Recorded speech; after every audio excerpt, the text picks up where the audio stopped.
Hello, and welcome to New Awakening Theology.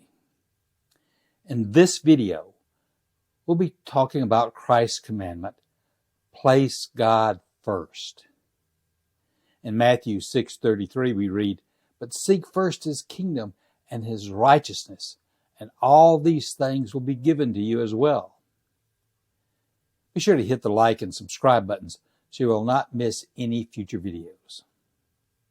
So, this is one of the most important verses in Jesus' teachings on the Sermon on the Mount. But the context of this verse is often ignored, which leads to missing its true meaning.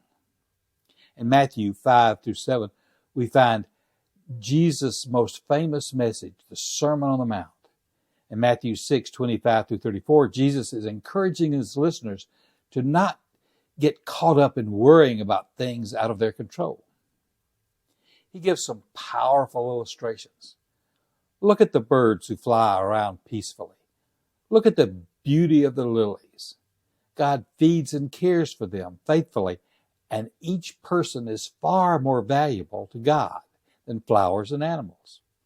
In other words, what Jesus is saying is God will take care of you.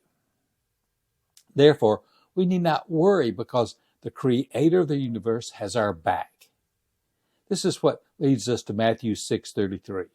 As Jesus is concluding his thoughts on worry, he tells us what we should be doing instead. Let's check out the Matthew 6:33 meaning and see what it is. Placing God first in your life in all things and at all times will involve doing something that you don't normally do. It will involve doing things outside your comfort zone, and it will include doing things that your common sense might tell you not to do. For example, God may ask you to take that homeless person standing on the street corner home and give him a meal and a place to shower and spend the night. And you may think, how do I know this person is really homeless? How do I know that he won't rob me or worse? God says, you don't know. Trust me. Whatever happens, I will take care of it. Putting God first may mean you have to change your politics. You may have to change your social circle or even your job. It means you have to trust God.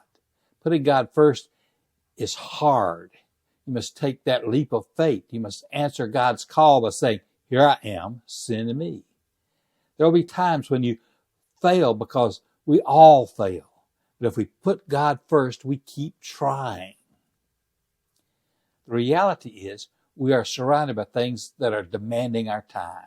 Some of them have negative impacts on our life. Others are distractions, and many are good things that we've elevated to an unhealthy place. We aren't careful, we'll end up pursuing something less than what God has for us. Some Christians take this verse to mean that we should never do anything apart from the kingdom. But that's not what Jesus is saying. We can value our jobs, families, vacations, relaxation, and other hobbies, but we should keep our priorities in order. God's kingdom comes first. To seek first the kingdom of God means that we put God first in our lives. Followers of Jesus should prioritize living according to this word and obeying what he says. And this should affect how we live our lives in all areas of our life. This is what should be on the forefront of Christians' minds and at the top of their priority. What Jesus is saying here is that we should put the most important things first. We should seek first the kingdom of God. In the next video, we'll talk about Christ's commandment, do not judge. Thanks for watching, and have a great day.